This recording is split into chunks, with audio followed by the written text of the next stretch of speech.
Hello दोस्तों, स्वागत है आपका एक बार फिर से हमारे channel Akku tricks and tutorial में। तो दोस्तों, उम्मीद करता हूं कि आप सभी लोग ठीक होंगे। तो आज का जो टॉपिक है हमारा वो बहुत ही इम्पोर्टेंट होने वाला है। हम उन गलतियों के बारे में बात करेंगे जिनकी वजह से सेलर्स को काफ़ी नुकसान होता है, उनका अकाउंट ब्लॉक हो जाता है, होल्ड हो जाता है। उन सभी चीज़ों के बारे में आज की वीडियो में जानेंगे और मैं आपको बताऊंगा कि किस तरीके से हम इन चीज़ों से बच सकते हैं और क्या रीजंस होते हैं जिनकी वजह से हमारे अकाउंट जो है वो ब्लॉक और होल्ड हो जाते हैं। तो उन सभी चीज़ों के बारे में आज की वीडियो में हम जानेंगे। तो वीडियो को एंड तक देखिएगा और वीडियो पसंद आए तो वीडियो को लाइक और चैनल को सब्सक्राइब जरूर कीजिएगा।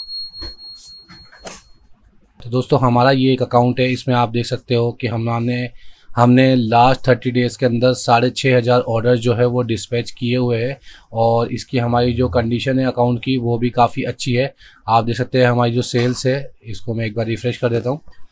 इसके अंदर हमारी जो सेल्स है वो गोल्ड के अंदर आ रही है और हमारा जो कस्टमर एक्सपीरियंस है वो भी प्लेटिनियम के अंदर आ रहा है। बट एक गलती की वजह से हमको जो है वो अपना जो टियर है वो ब्रॉन्ज मिला हुआ है। इसके अंदर गलती क्या है, हमारे सेलर कैंसिलेशन हो रखे हैं और आरटीडी ब्रीचेस लगे हुए हैं। तो आरटीडी ब्रीचेस और सेलर कैंसिलेशन की वजह से हमारी ये जो गोल्ड की जो सेल्स है और हमारा जो कस्टमर एक्सपीरियंस का जो टियर है वो किसी काम का नहीं है, क्योंकि इन तीनों के अंदर जो सबसे लोवेस्ट होता है वही टियर हमको मिलता है। तो ये एक बहुत ही इम्पोर्टेंट चीज़ होती है कि अगर हमारे को अपने टियर को इम्प्रूव करना है तो उसके लिए हमारे को अपने तीनों जो हमारे एरिया है, तीनों पोर्शंस है, तीनों टियर है, तीनों को मेंटेन करके चलना पड़ता है। अब हमने इस अकाउंट के अंदर जो है वो सेल्स तो मेंटेन करके चली, बट कुछ रीजंस की वजह से हमारे इस अकाउंट के अंदर आरटीडी ब्रीचेस लग गए। ठीक है, आरटीडी ब्रीचेस लग गए, उसके अलावा सेलर कैंसिलेशन भी लगा हुआ है। तो सेलर कैंसिलेशन जो हमारा लगा हुआ है वो डायरेक्ट तो कोई भी सेलर जो है वो अपने ऑर्डर को कैंसिल करता नहीं है। सेलर कैंसिलेशन किस तरीके से लग जाता है, कई बार क्या होता है, हमारे जो मल्टीपल ऑर्डर्स है रीअटेम्प्ट होते हैं उसके बाद हमारे कुछ ऑर्डर जो है वो कैंसिल हो जाते हैं। तो वो जितने भी ऑर्डर जो मल्टीपल रीअटेम्प्ट्स के बाद में कैंसिल हुए हुए होते हैं वो सारे ऑर्डर सेलर कैंसिलेशन के अंदर आते हैं। तो आप देख सकते हैं हमारा 0.67% जो है वो सेलर कैंसिलेशन है। इस पर अगर मैं क्लिक करके बताता हूँ आपको, तो हमारी जो 6,305 यूनिट हमने जो सेल्स की थी, ठीक है, उसके अंदर से हमारे 700 यूनिट जो है वो कैंसिल हो गए थे। ठीक है, जो कि प्री डिस्पैच थे। प्री डिस्पैच यानी डिस्पैच होने से पहले ही जो है वो कैंसिल हो गए थे। और पोस्ट डिस्पैच के अंदर हमारे कोरियर रिटर्न्स ये है 924 यूनिट्स हमारे कोरियर रिटर्न्स है। बट इसके अंदर हमारे जो है वो कुछ कैंसिलेशन इसके अंदर जो आ रहे हैं हमारे प्री डिस्पैच के अंदर वो सेलर कैंसिलेशन के अंदर आ रहे हैं, जो कि है हमारे टोटल 38 कैंसिलेशन जो है वो हमारे सेलर कैंसिलेशन के अंदर आ रहे हैं, क्योंकि वो हमारे मल्टीपल रीअटेम्प्ट्स के बाद में जो है वो कैंसिल हो गए थे फ्लिपकार्ट के मार्केट प्लेस की तरफ से। तो जिससे हमारा 0.68% जो है सेलर कैंसिलेशन का परसेंटेज बन गया और हमारा अकाउंट जो है वो ब्रॉन्ज के अंदर चला गया, जिससे हमारा जो गोल्ड की जो सेल थी हमारी और प्लेटिनियम की हमारी जो कस्टमर एक्सपीरियंस था वो भी हमारा किसी काम पे नहीं आया और हमारा जो टियर है वो ब्रॉन्ज के अंदर ही रह गया। ये एक हमारी मिस्टेक्स होती है जिसकी वजह से हमारा अकाउंट जो है वो डाउन भी होता है। उसके अलावा कई बार ऐसा होता है कि हमारे को अगर मल्टीपल्स, अगर ये तो हमारे नॉर्मल कैंसिलेशन रिटर्न और नॉर्मल ब्रीचेस है, अगर ये ब्रीचेस थोड़े ज़्यादा बढ़ते हैं तो आपका अकाउंट होल्ड भी हो सकता है।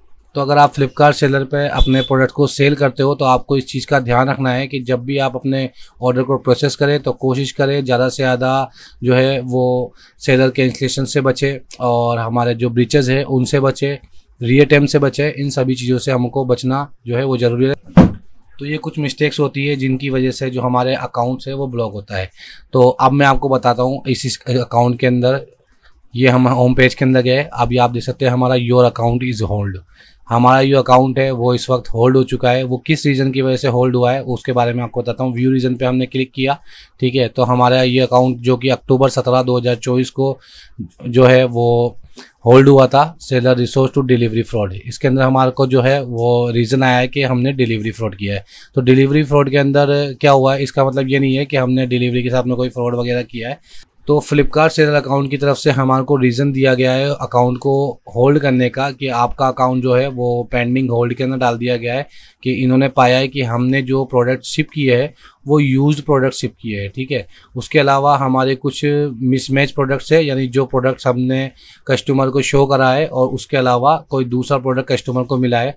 उसके अलावा है इन्फीरियर क्वालिटी प्रोडक्ट, क्वालिटी जो है वो थोड़ी सी डाउन है प्रोडक्ट की। तो ये सभी चीज़ें जो है वो कस्टमर रिव्यू के अकॉर्डिंग कैलकुलेट होती है। तो कुछ हमारी जो लिस्टिंग्स है उनकी जो हमारी रेटिंग्स है वो थोड़ी सी डाउन थी, इस वजह से हमारा जो अकाउंट है उसको 1 वीक के लिए जो है हमारा इसको सस्पेंड कर दिया गया है। तो ये जो चीज़ें होती है इसकी वजह से हमारे को काफ़ी लॉस उठाना पड़ता है इस अकाउंट के अंदर। हमारे पर डे की कम 500 से 600 पीस हमारे पर डे इसके अंदर सेल हो जाते हैं, जो कि हमारा 3,500 से 4,000 यूनिट का हमारा इसके अंदर लॉस हुआ है। तो ये सभी चीज़ें होती है, ये छोटी छोटी चीज़ें होती है जो हमारे को ध्यान में रखनी होती है। जब भी आप फ्लिपकार्ट सेलर के ऊपर अपने प्रोडक्ट को बेचते हो तो आपको क्वालिटी का जो है वो ध्यान देना होता है। जब हमारे पास में ज़्यादा ऑर्डर्स आने लग जाते हैं तो सेलर की तरफ से थोड़ी सी लापरवाही होने लग जाती है, जिसकी वजह से हमारे को आगे उसका नुकसान होता है। जब भी आप अपने प्रोडक्ट्स को फ्लिपकार्ट सेलर के ऊपर सेल करो तो अगर आपके पास में कोई भी प्रोडक्ट रिटर्न आता है तो उसको इंश्योर करो कि वो प्रोडक्ट अगर ठीक है आपका तो उसको रीफिनिश करवा के और उसके बाद ही कस्टमर को दो। ऐसा ना हो कि आपके पास में जो कोरियर रिटर्न आया है उसी को आप पैक करके वापस कस्टमर को भेज दो। कोरियर रिटर्न भी अगर हमारे पास में कोई प्रोडक्ट आता है तो जब हम उसको पैक करते हैं तो उसके बाद में वो प्रोडक्ट हमारा जो है वो कोरियर पार्टनर के पास जाता है, उसके बाद में वेयर हाउस के अंदर जाता है। तो वहाँ से इतना ज़्यादा जो मूवमेंट होता है तो प्रोडक्ट के अंदर थोड़ी सी जो है पैकिंग के अंदर और सब चीज़ के अंदर थोड़ी सी जो है वो दिक्कत आ जाती है। तो जब भी अगर आपका कोई प्रोडक्ट इस तरीके का प्रोडक्ट रिटर्न आता है तो आप उसको अच्छी तरीके से दोबारा से रीफिनिश करवाओ, या फिर जितना ज़्यादा हो सके इस चीज़ को हमारे को नेगलेक्ट करना चाहिए और कस्टमर को हमारे साथ फ्रेश पीस ही देना चाहिए। उसके अलावा जब भी आप अपने प्रोडक्ट्स को डिस्पैच करते हो तो अच्छी तरह से जो आपने SKU डाला है उसके अकॉर्डिंग अपने प्रोडक्ट को देख के अच्छे से समझ के अच्छे से कौन सी साइज़ उस कस्टमर ने मांगी है, कौन सा स्टाइल है, इसको अच्छी तरीके से जो है वो देख दिखा के हमको कस्टमर को डिस्पैच करना होता है। कई बार ऐसा होता है जब ज़्यादा ऑर्डर्स हमारे होते हैं तो कुछ पार्सल्स के अंदर हमारा जो है वो गलत प्रोडक्ट डल जाता है, जिसकी वजह से भी कस्टमर को गलत जो पीस है वो मिलता है। और क्वालिटी फिनिशिंग, जब मान लीजिए आप अगर गारमेंट्स के अंदर अपना वर्क कर रहे हो तो गारमेंट्स के अंदर कई बार क्या होता है कि जब हम अपना प्रोडक्ट को स्टिचिंग के अंदर डालते हैं तो उसके बाद में आपके प्रोडक्ट की क्वालिटी चेक होनी चाहिए। कई बार क्या होता है कुछ जो हमारे सेलर्स है वो डायरेक्ट फैब्रिकेटरों से अपना माल बनवाते हैं या फिर खुद अपना माल बनाते हैं और उसको डायरेक्ट पैकिंग करवा देते हैं विदाउट चेकिंग के। तो ये सब कुछ चीज़ हमारे को जो है वो नहीं करनी चाहिए, अपने प्रोडक्ट को प्रॉपरली चेक करवाना चाहिए ताकि अगर उसके अंदर कोई क्वालिटी इश्यू हो, स्टिचिंग इश्यू हो वगैरह जो भी हो वो सारा हम उसी टाइम देख ले और कस्टमर को एकदम फ्रेश पीस मिले। तो ये कुछ गलतियाँ होती है जिनका जो है वो सुधार करने से हमको आगे के लिए नुकसान नहीं देखना पड़ता है और अपना अकाउंट आपका स्मूथली अच्छी तरीके से अच्छी रेटिंग के साथ में चलता रहता है। तो अब मैं आपको बताऊंगा कि ये चीज़ें हमें कैसे पता चलती है, कहाँ से हमारे को देखना होता है कि हमारे प्रोडक्ट की जो है वो क्वालिटी अच्छी जा रही है या नहीं जा रही है, कस्टमर को हमारा प्रोडक्ट पसंद आ रहा है या नहीं आ रहा है, वो सभी चीज़ों के बारे में आगे बताऊंगा। तो वीडियो में एंड तक बने रहिएगा। और अगर आपको ये हमारी अभी तक की जो इन्फॉर्मेशन हमने आपको दी है वो अगर आपको पसंद आई हो तो अभी हमारे चैनल को सब्सक्राइब कीजिए और वीडियो को लाइक और कमेंट करना बिल्कुल मत भूलिए। तो आपको सीधा ग्रोथ में जाना है। ग्रोथ में जाने के बाद में हमारे को एक नया टैब भी मिलता है यहाँ पे, प्रोडक्ट की क्वालिटी। ये न्यू फीचर्स जो है वो फ्लिपकार्ट ने अभी हमारे को दिया है, ठीक है। इस पर क्लिक करेंगे।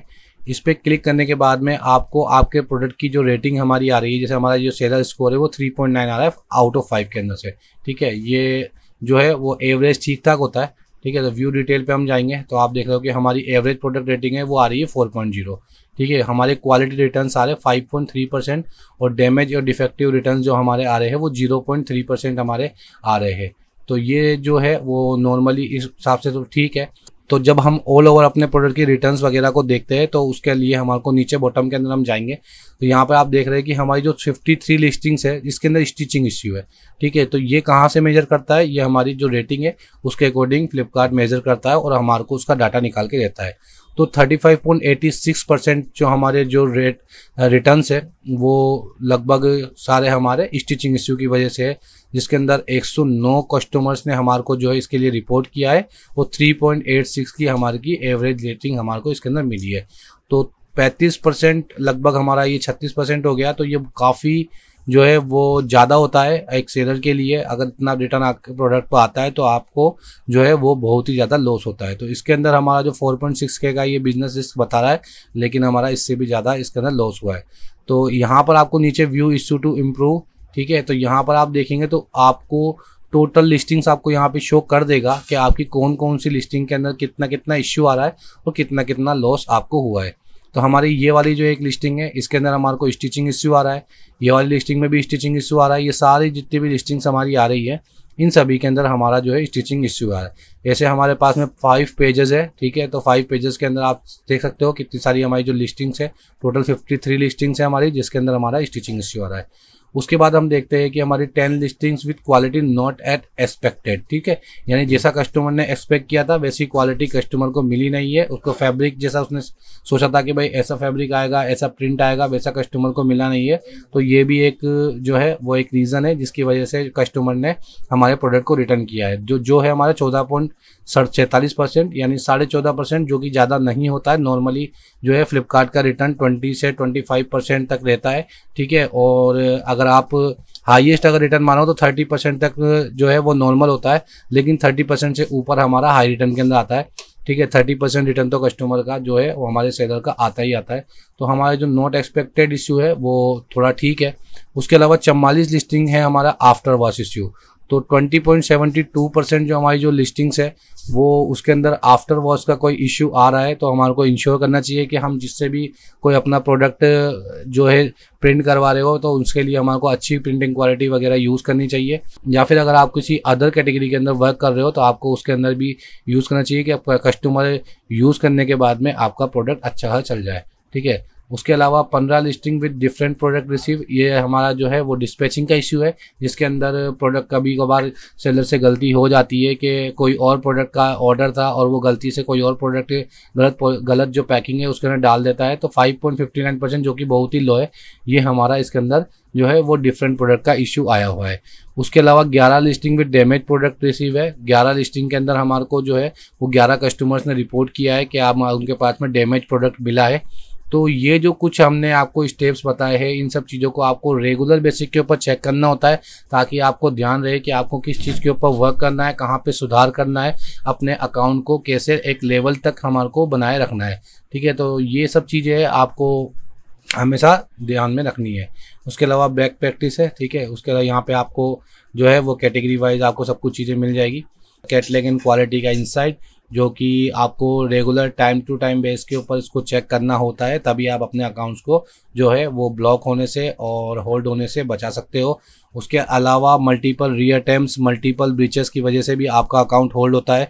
स्टार्टिंग के अंदर आपका अकाउंट को 1 वीक के अंदर होल्ड किया जाएगा, नेक्स्ट टाइम के अंदर 15 दिन के लिए होल्ड किया जाएगा, उसके बाद में 1 महीने के लिए, उसके बाद में परमानेंट। तो अगर आप अपनी गलती को नहीं सुधारते हो और अगर आपकी रेटिंग इसी तरीके से चलती रहती है तो आपका अकाउंट परमानेंटली भी ब्लॉक किया जाता है, जिसके बाद आप उस GST से उस सेम अकाउंट के ऊपर वर्क नहीं कर सकते हो और आपकी सालों की जो मेहनत है वो पूरी खराब हो जाती है। तो इस तरह अगर हम फ्लिपकार्ट सेलर अकाउंट के ऊपर वर्क करते हो तो आपको अपने क्वालिटी का और लिस्टिंग क्वालिटी वगैरह इन सब कुछ चीज़ों का हमको रेगुलरली ध्यान देना होता है ताकि आपको जो है वो आपकी सारी मेहनत ख़राब ना हो और बाकी बाद में जब आप जो है वो अच्छे ऑर्डर्स आपके आने लग जाए तो बाद में आपका अकाउंट ब्लॉक ना हो।